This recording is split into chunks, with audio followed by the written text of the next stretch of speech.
सलाम रमजान रमजान रमजान।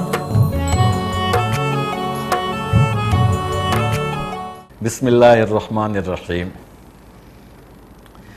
असां इंसान आहियूं, परवरदिगार आलम असांजे मथां इहो पंहिंजो ख़ुसूसी करम फ़रमायो आहे जो असांखे हुन इंसानी कालब में तख़लीक़ फ़रमायो आहे।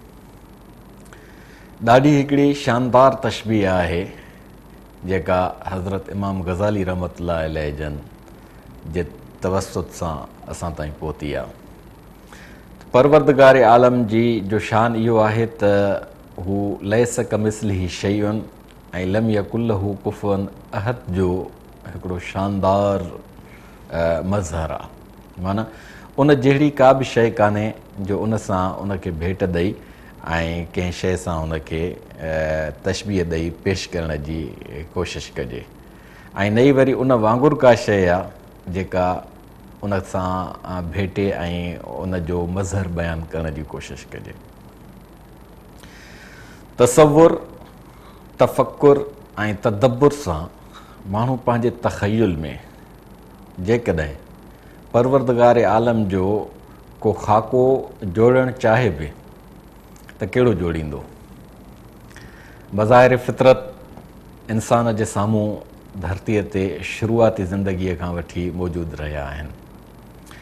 इंसान जॾहिं पंहिंजी तख़लीक़ी मरहलनि मां गुज़री ऐं ॿाहिरि आयो त हुन जे साम्हूं खुलियल फ़िज़ा हुई, पहाड़ हुया, समुंड हुया, पहाड़नि मां ग्लेशियर्स जा रिजी वहंदड़ दरिया हुया, पहाड़नि मां आबशार जी सूरत में वहंदड़ वहकरा हुया, नयूं हुयूं, नदियूं हुयूं, चश्मा हुया जेके पथरेली ज़मीन मां पाणीअ खे उबड़का ॾेई कढनि पिया, झंगलात हुया, सहराऊं हुयूं ऐं मैदान हुया, बरपट हुया। केतिरा ई फितरत जा अहिड़ा मंज़र ऐं मज़हर हुया जेके इंसान खे अट्रैक्ट पिया कनि, उन में कशिश पिया पैदा कनि। पाण अॼु ॻाल्हाईंदासीं तख़लीक़ आदम ते।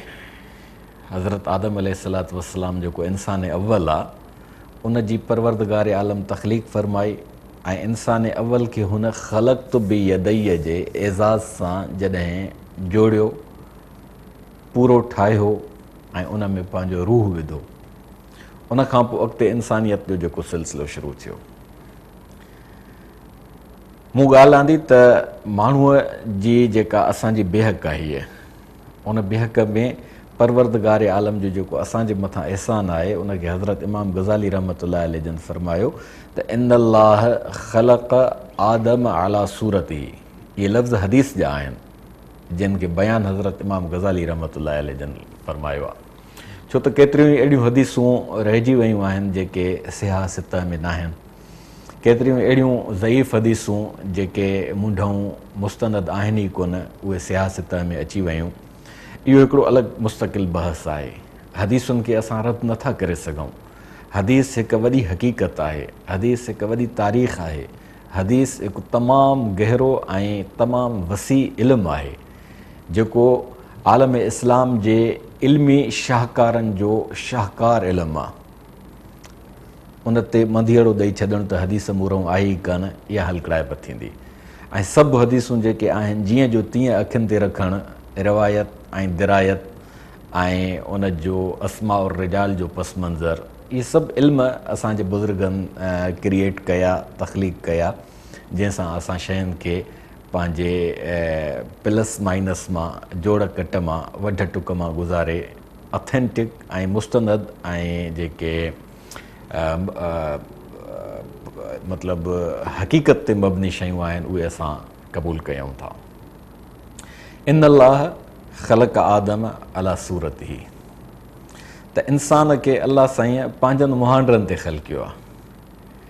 तसवुर जे कुवत में, तख़य्युल जे कुवत में जेकॾहिं असां परवरदिगार आलम जो तसवुर पचाईंदासीं, ख़याल आणींदासीं त उहो ख़याल पहाड़नि सां मुशाबे न हूंदो, जंगलात सां मुशाबे न हूंदो, समुंडनि सां मुशाबे न हूंदो, दरियाहनि ऐं सहराउनि सां मुशाबे न हूंदो, या जेका साहदार ॿी मख़लूक आहे उन सां मुशाबे न हूंदो। इंसान जंहिंखे असां आदम था चऊं, आदम हिकु त पंहिंजे मज़हर में हज़रत आदम अलैहिस्सलाम हुयो, उन खां पोइ बनी आदम आहे, आदम हिकिड़ो नओं बणिजी वियो। नओं उन मख़लूक खे चइबो आहे जंहिंमें उन जी नोइयत जा जेके बि समूरा मज़हर हुजनि उहे शामिलु हुजनि। मिसाल कां हिकिड़ो नओं आहे, मेंह हिकिड़ो नओं आहे, ऐं गऊं झिरकी को बि हिकिड़ो नओं आहे। त उन्हनि जी जेका सिलसिलेवार तशबीह जो सिलसिलो आहे उहो हिकिड़ी ई नोइयत जो हूंदो। ईअं इंसानु जेको आहे हिकिड़ो नओं आहे, जेके असां आदम था चऊं। बेहैसियत नओं जे असां बि आदम आहियूं, पर असां बनी आदम आहियूं, हज़रत आदम अलैहिस्सलातु वस्सलाम जो तसलसुल आहियूं ऐं उन मंझां आहियूं। इंसान खे अलाह साईं जेको पंहिंजे कद काठ में तख़लीक़ फ़रमायो आहे, त उन में मुख़्तलिफ़ ख़ितनि जा माण्हू, के नंढे कद जा आहिनि, के वॾे कद जा आहिनि। जाग्राफिकली बिहक जेका जिते मौसमनि जो असरु आहे, उन्हनि माण्हुनि जी चमड़ी उन रंग ऐं बिहक में किथे नरम थी थिए, किथे कारी थी थिए, किथे कणक रंगाई थी थिए। इंसान अव्वल जेको हज़रत आदम अलैहिस्सलातु वस्सलाम परवरदिगार आलम ख़ल्क़ियो, उन जे लाइ त इंदल्लाह ख़लक़ आदम अला सूरत ई, पंहिंजनि मुहांडरनि ते अलाह साईं उनखे तख़लीक़ फ़रमायो। यानी जेकॾहिं अलाह साईं जो असां पह पचाईंदासीं बि त उन जे पह पचाइण जो जेको मज़हर हूंदो उहो माण्हू ई हूंदो। छो त लक़द ख़लक़नल इंसान फ़ी अहसन तक़वीम, लक़द ख़लक़नल इंसान फ़ी अहसन तक़वीम, अलाह साईं इंसान खे हसीन तरीन बनावट में जोड़ियो आहे। सुम रददनाहु अस्फल साफ़िलीन, हालात जे मुताबिक़ पोइ माण्हू पंहिंजे अहसन तक़वीम जे बुलंदियुनि ॾांहुं पंहिंजी परवाज़ रखे, या असफल साफ़िलीन जे पस्तियुनि में उहो किरंदो वञे। उहो हालात ते मदारियल आहे ऐं ॿियो माण्हूअ जे पंहिंजे सोच ते मदारियल आहे त उहो कहिड़े रुख ते पंहिंजे ज़हन जो सफ़र जारी थो रखे। वलक़द ख़लक़नाकुम सुम्म सव्वरनाकुम सुम्म कुलना लिल मलाइकति इसजुदू लि आदम। इन में मजमूई तौर आयत में परवरदिगार आलम असांजो ज़िक्र फ़रमायो आहे त असां तव्हांखे ख़ल्क़ियोसीं, पोइ तव्हांखे असां मुहांडरा ॾिनासीं, पोइ असां मलाइकनि खे चयोसीं त हाणे आदम खे सजदो कयो। तख़लीक़ जे जोहर में अलाह साईं फ़रमाए थो, इज़ क़ाल रब्बुक लिल मलाइकत इन्नी ख़ालिकुम बशरम मिन सलसालिम मिन हमइम मस्नून फ़इज़ा सवैतुहु व नफ़ख़्तु फ़ीहि मिन रूही फ़क़अू लहू साजिदीन फ़सजदल मलाइकतु कुल्लुहुम अजमऊन इल्ला इब्लीस अबा वस्तकबर अबा अन यकून मअस साजिदीन काल या इब्लीस मालिक अल्लाह तकून मअस साजिदीन काल अलम अकुल्लक काल लम अकुल अस्जुद लिबशरिन ख़लक़तहु मिन सलसालिम मिन हमइम मस्नून काल फ़ख़्रुज मिनहा फ़इन्नक रजीम। तख़लीक़ आदम जो जेको जोहर आहे, अलाह साईं फ़रमाए थो उहो आहे मिन सलसालिम मिन हमइम मस्नून। टे जोहर, मिन सलसाल, हम, ॿियो मस्नून। हज़रत आदम अलैहिस्सलातु वस्सलाम खे जॾहिं अलाह साईं तख़लीक़ जोड़ण जो जॾहिं इरादो फ़रमायो, उन इरादे खे अमली शकिल ॾियण जे लाइ जेका मिटी उते मौजूदु हुई, उन मिटीअ जा टे मरहला आहिनि। हिकु मिटी भोर मिटीअ जी जेका हूंदी आहे, बुक भरे रखिजे। ॿी मिटी जंहिंमें वरी पाणी विझिजे ऐं उनखे ॻोहिजे, त उहा मिटी जेका आहे, ॻोहिण जो मिटीअ जो जेको मरहलो आहे उहो ॿ टनि मरहलनि मां गुज़रंदो आहे। हिकिड़ो मरहलो हूंदो आहे त मिटीअ खे ॻोहे ऐं उहा सफ़ा पटड़ी थींदी आहे, ऐं ॿियो मरहलो थींदो आहे मिटीअ खे ॻोहे उन मिटीअ खे घाटो कजे, जीअं गारो थींदो आहे। ॿियो वरी थींदो आहे त उहो गारो जेकॾहिं रखी छॾिबो आहे घणनि ॾींहंनि ताईं ऐं इस्तेमालु न कबो आहे त उहो कारो थी वेंदो आहे। मिन सलसालिम मिन हमइम मस्नून, मिटी जेका हुई पहिरियों मिटी हुई लप मिटीअ जी, उन खां पोइ उहा गारे जहिड़ी थी, उन खां पोइ हम जी सूरत में आई। जेके असां वॼंदड़ मिटी चवंदा आहियूं। वॼंदड़ मिटीअ जो मतिलबु आहे हिकिड़ी मिटी आवीअ में पचाइबी आहे, उहा ठिकरी थी वेंदी आहे, उहा पकी थी वेंदी आहे, उनखे भञिबो त भॼी पवंदी। ॿी जेका वॼंदड़ मिटी हूंदी आहे उहा मिटी जेकॾहिं उछलाइबी त भुरंदी, भॼंदी न। हिकिड़ो आहे भॼणु, ॿियो आहे भुरणु। सलसाल चइबो आहे भुरण वारी मिटीअ खे। त इंसान जे तख़लीक़ जा इहे जेके जोहर आहिनि उन्हनि मां अलाह साईं हुनखे तख़लीक़ फ़रमायो, उन में पाणीअ जो अंसर बि मौजूदु आहे, उन में हवा जो अंसर बि मौजूदु आहे, ऐं उन में बाहि जो अंसर बि मौजूदु आहे। बाहि, हवा, मिटी ऐं पाणी, इन्हनि चइनि अंसरनि जो मजमूई जोहर जंहिंमां परवरदिगार आलम अलाह साईं त ईअं फ़रमायो आहे त ख़लक़ तो बि यदई आहे, आदम खे मूं पंहिंजे हथनि सां जोड़ियो आहे। हाणे अलाह साईं लहू ऐदिन ला क ऐदीना, इहा अलाह साईं जी सिफ़त आहे त उनखे हथ आहिनि, पर उन्हनि जे हथनि जो तख़युल ऐं तसवुरु असां कीअं कयूं त हथ हेतिरा हूंदा या हेॾा हूंदा या हेतिरा हूंदा, कीअं हूंदा, अथसि हथ, पर असांजे हथनि वांगुरु न आहिनि, उन जे जा हथ कुदरत जा हथ आहिनि।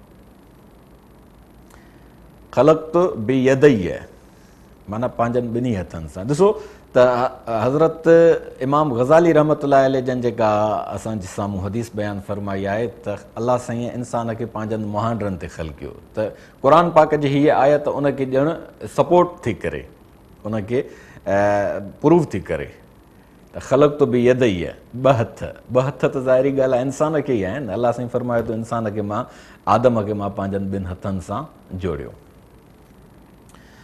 हज़रत अबू हुरैरा रज़ी अल्लाह अन्हु जी रिवायत सां हिकिड़ी हदीस बयानु थियल आहे त जॾहिं इंसान जी तख़लीक़ जो अलाह साईं इरादो फ़रमायो त हुन धरतीअ ते मलाइकनि खे मोकिलियो त वञी तव्हां मिटी खणी अचो, पाणी खणी अचो।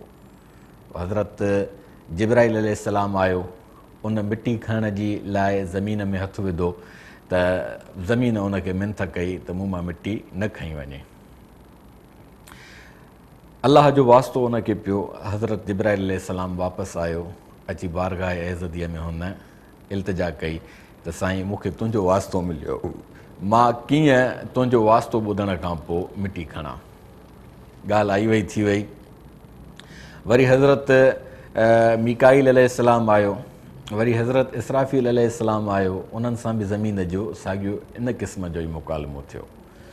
वरी हज़रत इज़राईल अलैहिस्सलाम आयो, हज़रत इज़राईल अलैहिस्सलाम ज़मीन सां बहस कयो, ॻाल्हि रुॻो हुनजी ॿुधी ऐं रवानो न थी वियो।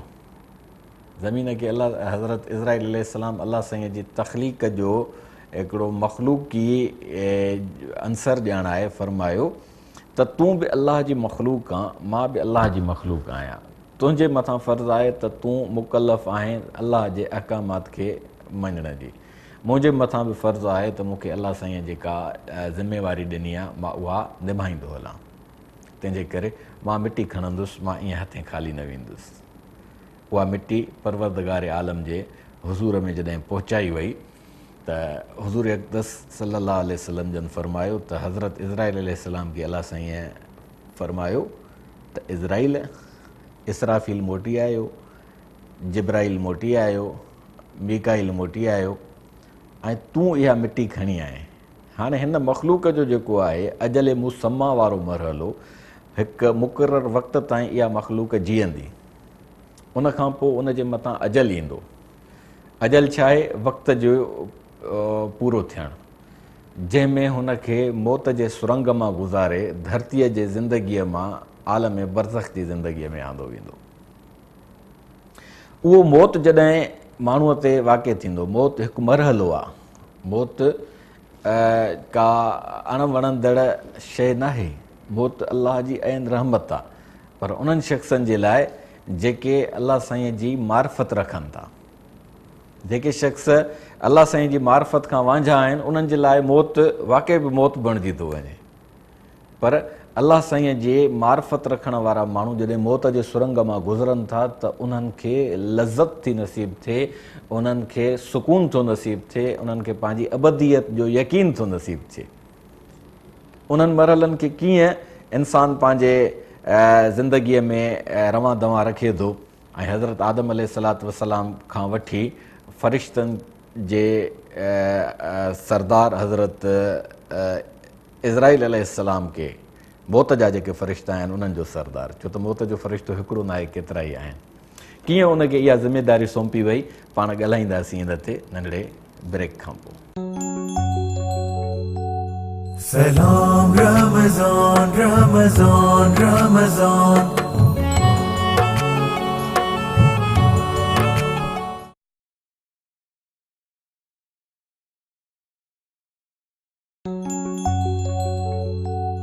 Salam Ramazan, Ramazan, Ramazan. जी नाज़रीन, त पाण इज़राइल अलैहिस्सलाम खे जॾहिं अलाह साईं इहा ॻाल्हि ॿुधाई त इज़राइल तूं मिटी खणी आए धरतीअ तां, उन मिटीअ मां आदम जोड़ींदुसि, उन आदम जे अजल अचण ते तूं उनजो रूह कब्ज़ कंदे। हज़रत इज़राइल अलैहिस्सलाम अर्ज़ु कयो त रब जलील, मूंखे पोइ तुंहिंजे मख़लूक में, सुठनि लफ़्ज़नि में त यादि न कयो वेंदो, मौत जी हक़ीक़त ते मूं ॻाल्हायो त जिन शख़्सनि खे अलाह साईं जी मार्फत नसीब थींदी आहे उन्हनि जे लाइ मौत हिकु ख़ूबसूरत हक़ीक़त आहे। त उन शख़्स खे ख़ूबसूरती महसूसु थींदी न जेको मौत जे सुरंग मां लंघी आलम दुनिया मां आलम बरज़ख में वञी रसंदो। बाक़ी जेके पोयां रहिजी वेंदा उन्हनि खां त बज़ाहिर शख़्स जुदा थी वियो, बज़ाहिर विछोड़े जा ॾींहं शुरू थी विया, बज़ाहिर हिकिड़ी अहिड़ो ख़ाल पैदा थी पियो जेको माण्हूअ जे मन खे मलूल थो करे, माण्हू मोॻो थी थो पवे। त उन्हनि जे लाइ मौत ॼणु चङी शइ कोन्हे का, उन्हनि खे ॼणु मौत ॾुखियो थो लॻे, छो त हेॾो सारो विछोड़ो अची वियो। बहरहाल हज़रत इज़राइल अलैहिस्सलाम खे अलाह साईं फ़रमायो त इहा बराबरि हक़ीक़त आहे त तुंहिंजो नालो ॿुधी माण्हू कंबंदा ॾकंदा, छो त तूं उन्हनि खे दुनिया जी ज़िंदगीअ मां बरज़ख जी ज़िंदगीअ में मुंहिंजे हुक्म सां मुंतक़िल करण जे लाइ उन्हनि जे मथां मौत जो फ़ैसिलो सादिर कंदे।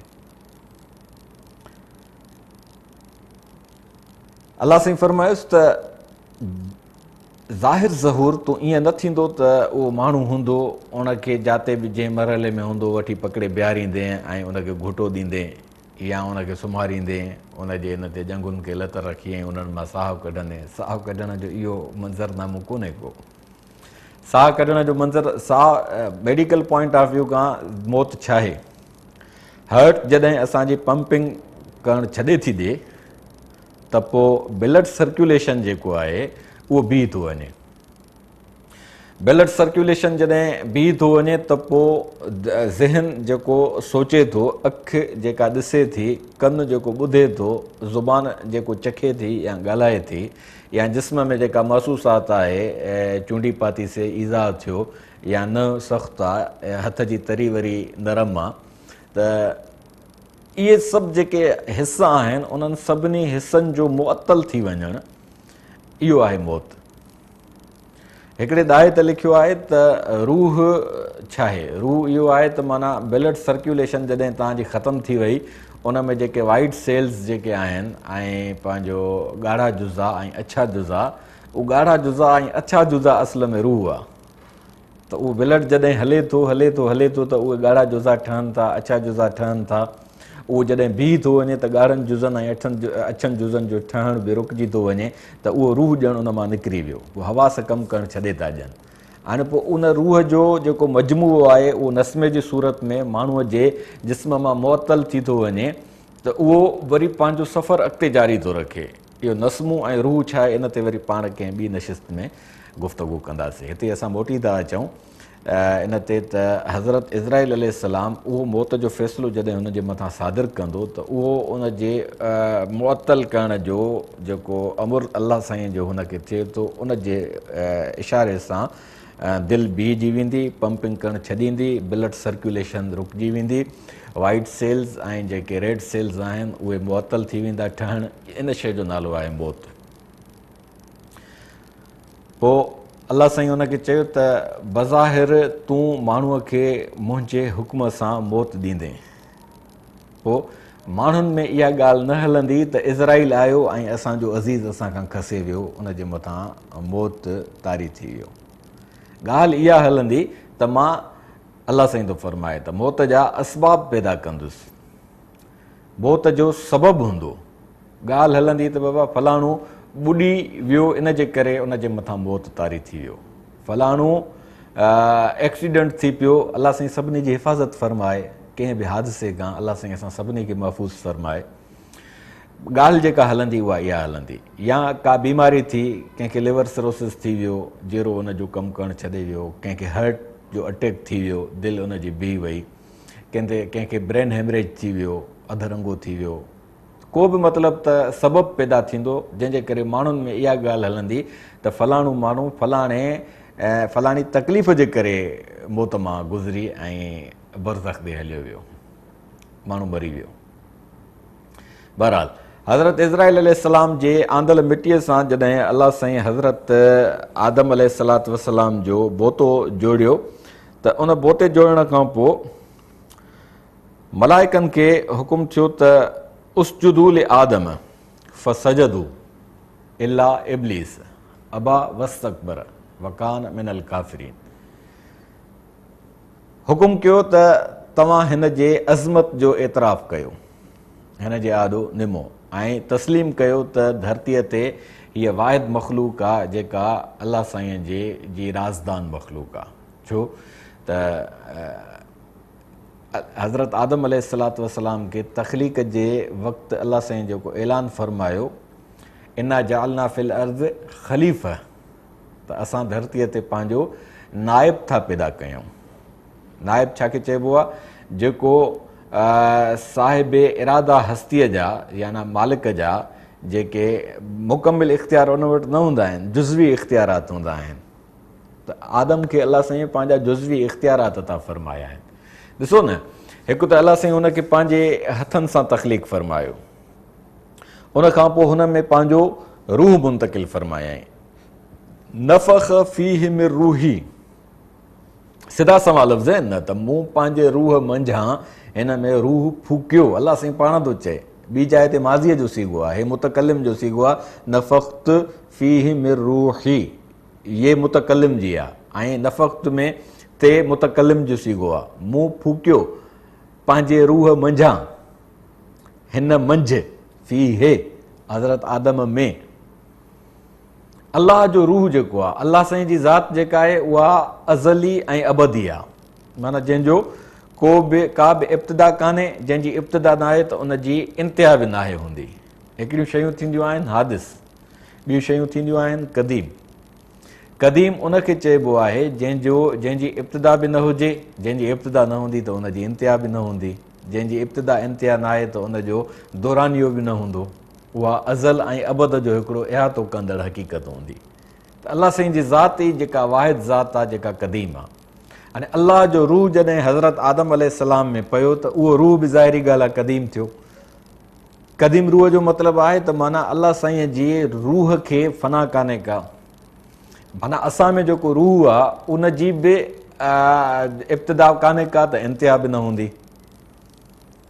कुल्लु मन अलैहा फ़ान व यबका वजहु रब्बिक ज़िल जलाल वल इकराम, हर शइ फ़ना थियणी आहे, ख़तमु थियणी आहे, पर हिकु रब जी ज़ात आहे जेका बाक़ी रहणी आहे। रब जी ज़ात बाक़ी रहणी आहे त इंसान में जेको रूह आहे उहो बि रब जी ज़ात जो रूह आहे, इन जे करे उहो असां में मौजूदु आहे। इन जे करे असांजो रूह उहो मुख़्तलिफ़ शक्लियूं मटाईंदो, मौजूदु रहंदो। बाक़ी हीउ जिस्म जेको आहे असांजो, उहो मिटी में असां पूरे था अचूं त उते मिटीअ सां मिटी थी ख़तमु थी थो वञे, या जेके हिंदू बाडियुनि खे साड़नि था उहो बाहि जो अंसर बाहि में मिली नाबूद थी थो वञे, या जेके पारसी आहिनि उहे लाश पंहिंजा पहाड़नि ते रखी था अचनि, जेके पखी ईंदा आहिनि उन्हनि खे खाई वेंदा आहिनि, या केतिरा माण्हू दरियाहनि में समुंडनि में लाश लोड़े था छॾनि, पाणीअ में हलियो वियो, बाहि में हली वई, मिटीअ में हली वई। असां मुस्लमान जेको मिटीअ में पूरियूं था, त माण्हूअ जो रूह जेको आहे उन ते फ़ना कान्हे का, छाकाणि त अलाह साईं हुन में पंहिंजो रूह त वधियत छा बल्कि उन में सिधो सऊं फूकियो आहे। त हाणे मलाइकनि खे अलाह साईं हुकुम थो करे। हज़रत आदम अलैहिस्सलातु वस्सलाम जो बोतो जुड़ी चुको। जॾहिं हज़रत आदम अलैहिस्सलातु वस्सलाम जो बोतो जुड़ी चुकियो त हुन में जॾहिं रूह पियो त हुज़ूर सल्लल्लाहु अलैहि वसल्लम जन हुन जो मंज़र असांखे बयानु करे ॿुधायो त हज़रत आदम अलैहिस्सलातु वस्सलाम में जॾहिं रूह पियो त पहिरियों उहो पेरनि खां रूह शुरू थियो, पेरनि खां आयो, उन्हनि में चुरपुर शुरू थी, उहो अधु धड़ ताईं आयो, अधु धड़ खां पोइ मथे पहुतो, हार्ट जी पंपिंग शुरू थी, उतां जॾहिं मथे चहिरे में रूह पहुतो त अखि ॾिसणु लॻी, कनु ॿुधणु लॻो, ज़ुबान कुवत गोयाईअ जे लाइ तहरुक में अची वई, ऐं नकु जेको आहे कुवत शाम जेका सिंघण जी हिस आहे उन सां वासिजी वियो, ज़ुबान कुवत ज़ाइक़ सां वासिजी वई। त हज़रत आदम अलैहिस्सलाम में जॾहिं रूह मुअतल थियो त पोइ उन उथणु शुरू कयो, छो त बुत सिधो सऊं ज़मीन ते सुतल हालत में पियो, सिधो सुतल हुयो।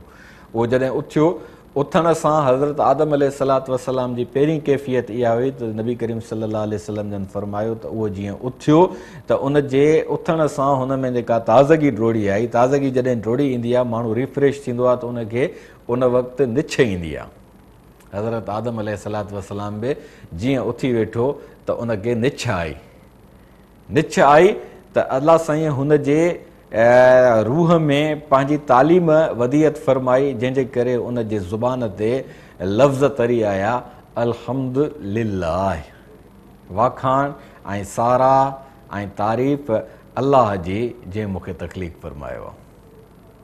ऐं पोइ हज़रत आदम अलैहिस्सलाम उथियो, उथण खां पोइ माहौल जो आस पास जो जाइज़ो वरितईं त उते चौधारी फ़रिश्ता हुया।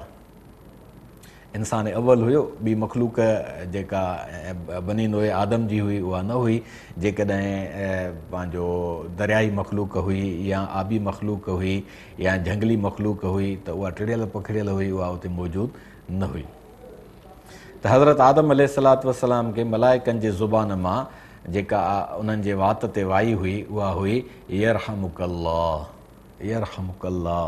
हेॾां बि आवाज़ु पियो अचेसि यरहमुकल्लाह, चौधारी हुनखे यरहमुकल्लाह जो तरानो ॿुधण में पियो आयो त छल अलाह तोते बाज करे ऐं तूं पंहिंजी ज़िंदगी जो वहिंवार अहिड़ो रखें जेको बाज भरियो हुजे, जेको रहमत भरियो हुजे। यरहमुकल्लाह, ॻाल्हि रहमत जी अची वई।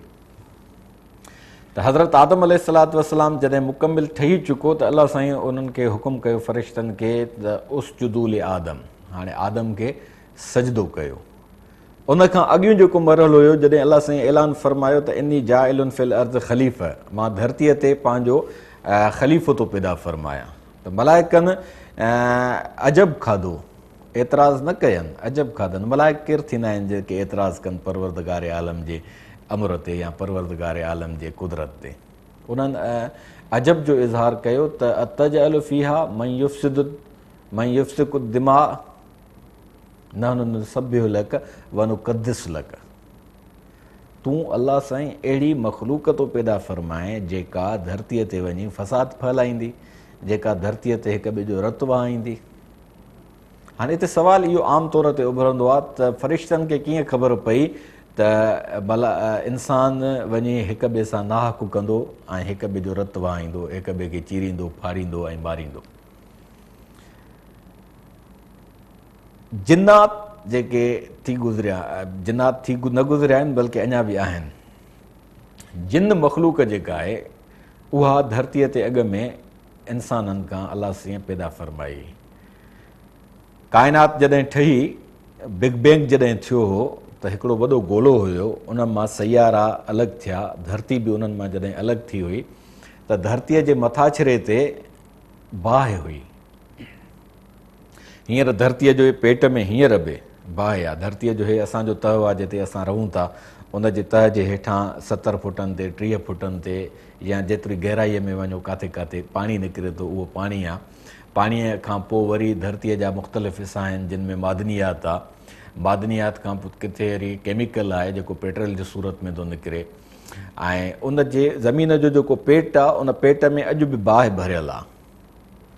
अर्ज़ियात जा माहिर जेके आहिनि, जियालॉजिस्ट जेके असां चऊं था, उहे इन्हनि शयुनि खे ॼाणनि था। त त धरती 7 खलीअ बाल वांगुरु आहे। 7 खलीअ बाल उनजी जेका आहे 7 खलूं उनजे मथां चढ़ियल आहिनि। इहे 7 तह आहिनि। उनजे विच में जीअं 7 खलीअ बाल जो विच ख़ाली हूंदो आहे, उन विच में धरतीअ जे में बाहि भरियल आहे। त मथां बि उनजे बाहि हुई, छो त सिज खां ज़मीन अलॻि थी हुई न, त सिज जी बाहि केॾी बाहि आहे जेको असांखे अलाए केॾा अरबे खरबे नूरी साल परे आहे, पोइ बि असांजे जेॾी महिल मंझंदि थींदी आहे त उनजी लुहस केॾो असांखे साड़ींदी आहे, उनजी तपश केॾी मतिलबु लूह लाहींदड़ ऐं गरम हूंदी आहे। धरतीअ जे मथाछिरे ते उन वक़्तु रुॻो बाहि हुई। हाणे इंसान जे तख़लीक़ जो जोहर छा आहे? अलाह साईं थो फरमाए वजअलना मिनल माए कुल शैइन हई, त असां हर जहिड़ी शइ जो बुनियादी जोहर पाणीअ मां पैदा कयोसीं, पाणीअ मां पैदा कयोसीं। त उहो पाणी पोइ धरतीअ ते जमा थियो। पहिरियों रुॻो बाहि हुई। उन बाहि में छा हुयो त जीअं पाणीअ जे जोहर मां सेंवर थियो, सेंवर मां वरी पंहिंजो आबी जीवड़ो थियो, आबी जीवड़े मां उहो वञी सम्झो त डायनासोर ताईं हिकिड़ी मख़लूक थी। ऐं बाहि जे मथाछिरे में जिन कीअं पैदा थियो उन ते पाण ॻाल्हाईंदासीं नंढड़े ब्रेक खां पोइ। Salam Ramazan, Ramazan, Ramazan.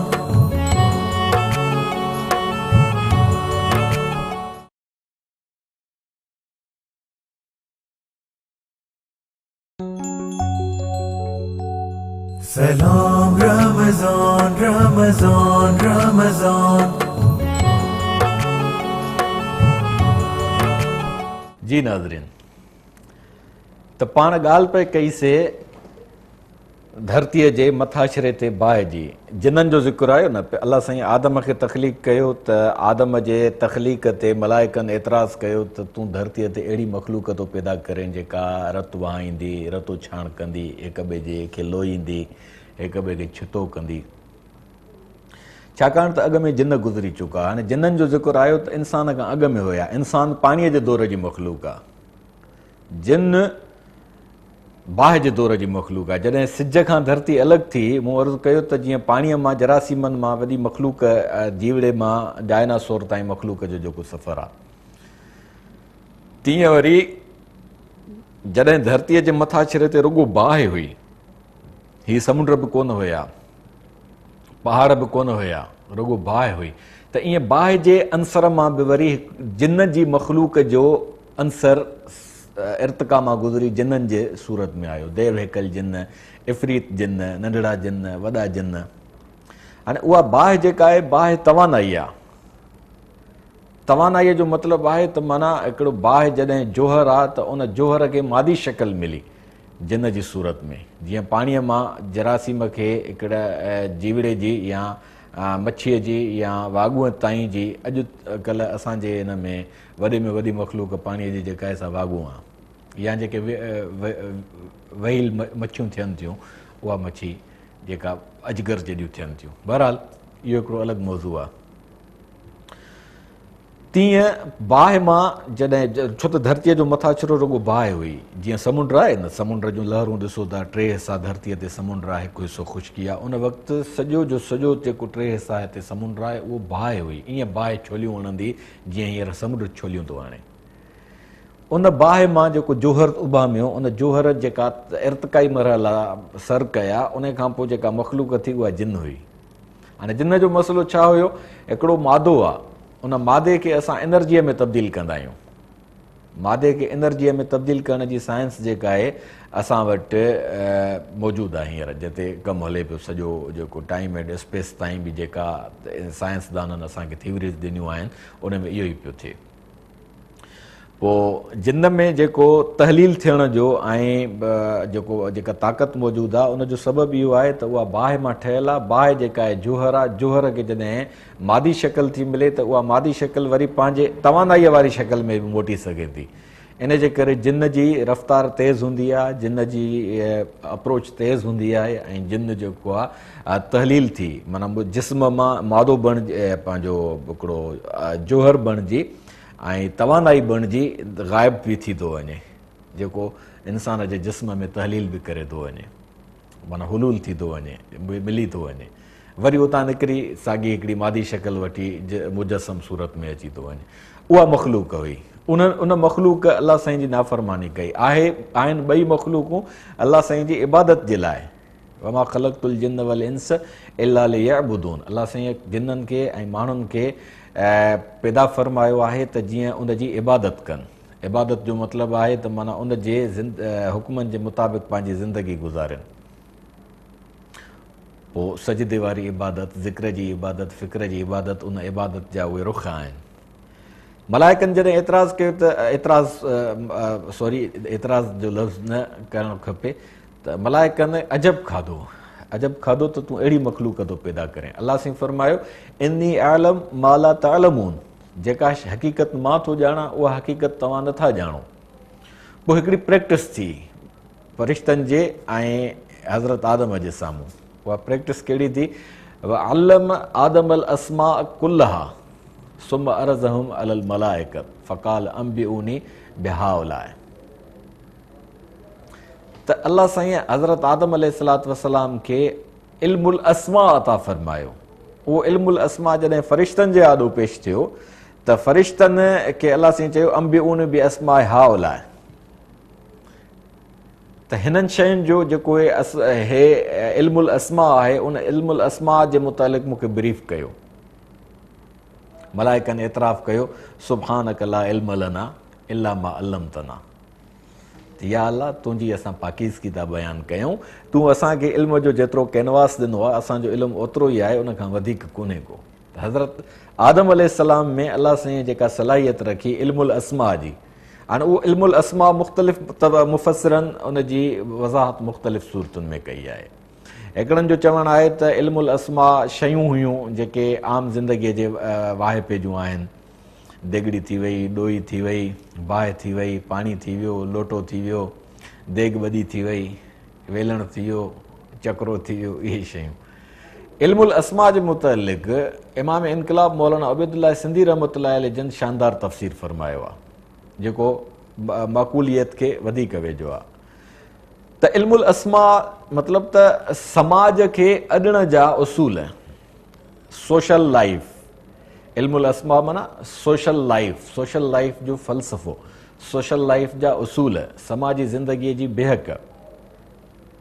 माण्हू खे घर जी ज़रूरत आहे, घर ॿ टे ठहंदा त महलो थींदो, महले खे घिटियूं घुरबियूं, ऐं घिटियुनि में माण्हू जॾहिं घरनि में शयूं पाणी इस्तेमालु कंदो उनखे ड्रेनेज घुरबी।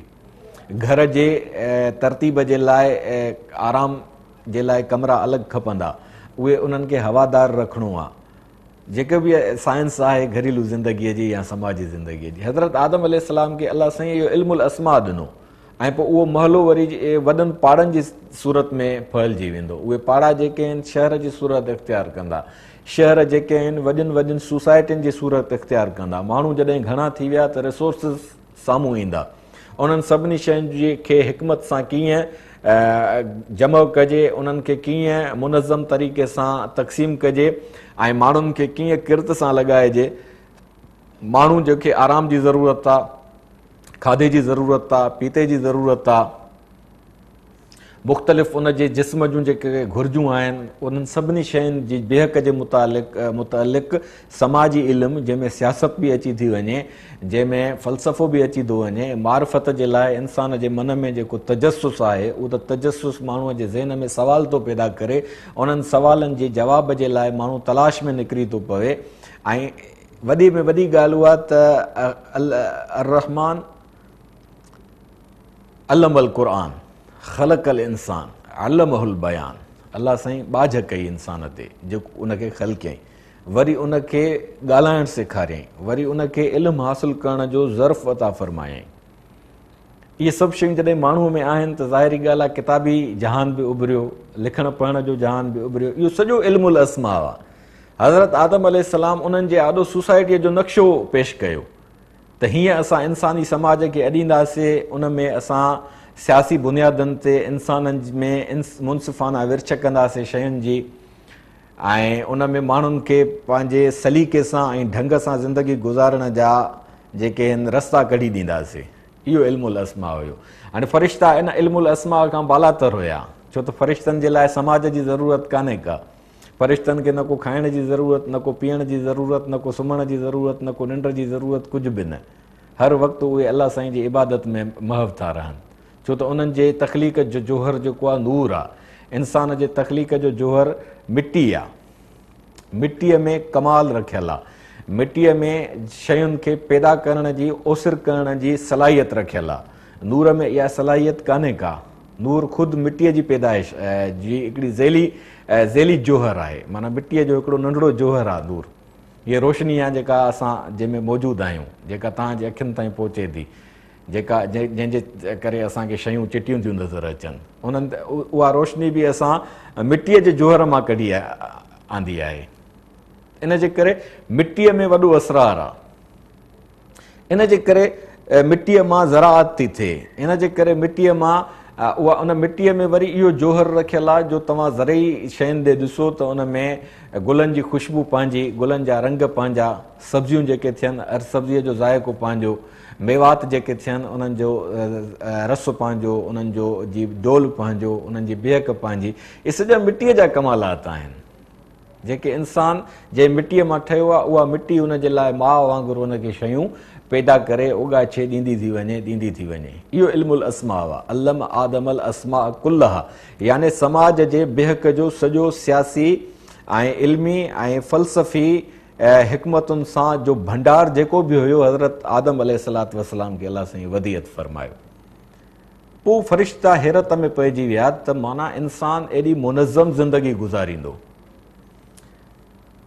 पोइ मलाइकनि एतिराफ़ कयो त जेकॾहिं इहो शख़्स आदम ऐं आदम जो नओ जेका बि मख़लूक पैदा थींदी, उनजी औलाद पैदा थींदी, जेतिरी बि वुसअत ईंदी ज़मीन में इन्हनि माण्हुनि जी, उहे ईअं ज़मीन खे अॾींदा ऐं उन्हनि ज़मीन जे अॾावत जो सियासी ऐं समाजी ज़िंदगीअ जो जेको बि लुबे लुबाब हूंदो, उहो हूंदो अलाह साईं जी इबादत। माना उन्हनि माण्हुनि जी हर अदा अलाह जे नाले हूंदी, उन्हनि माण्हुनि जी हर अमल अलाह जे नाले हूंदो। उहे माण्हू जॾहिं अलाह साईं जी ज़ात खे तस्लीम कंदा त इन जे करे उन जे बंदनि खे उनजो भाती तसवुरु कंदा, पोइ ॿियाई बि न कंदा।